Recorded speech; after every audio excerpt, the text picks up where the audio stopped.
The phrase, "when you can't, God can," embodies a powerful truth about the nature of faith and trust in a higher power. Here's a teaching that explores the depth of this statement.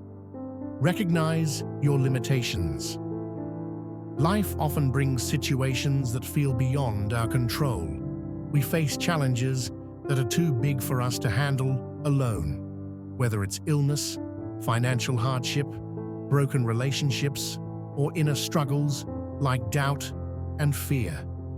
The first step in realizing when you can't, God can, is to acknowledge that we are limited.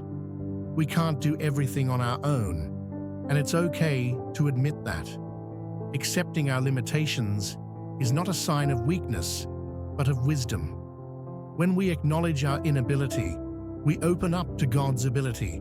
Lean on God's strength, not your own.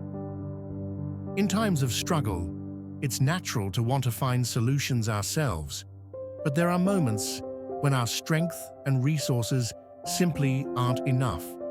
Scripture consistently reminds us that God's strength is made perfect in our weakness. 2 Corinthians 12:9. When we reach the end of what we can do, God steps in with His power. God often lets us reach our limits so that we can recognize His limitless strength. Instead of trying to be strong, let God be strong for you. Remember God's promises. When you can't, remember God's promises. The Bible is filled with stories and promises where God steps in and does what humans couldn't do alone. From the parting of the Red Sea, Exodus 14, to providing manna in the wilderness, Exodus 16, God continually shows that He is able to do the impossible. One of these promises is found in Philippians 4:13. I can do all things through Christ who strengthens me. Notice it's not through our own strength, but through Christ's. This means even when we feel inadequate, we are equipped with divine strength. God's promises are there to remind us of His faithfulness in every season of life. Embrace the gift of surrender.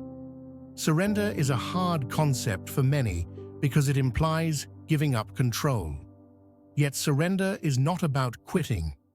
It's about releasing our hold and placing our lives in God's hands. It's an act of humility and faith that allows God to work in ways beyond our imagination.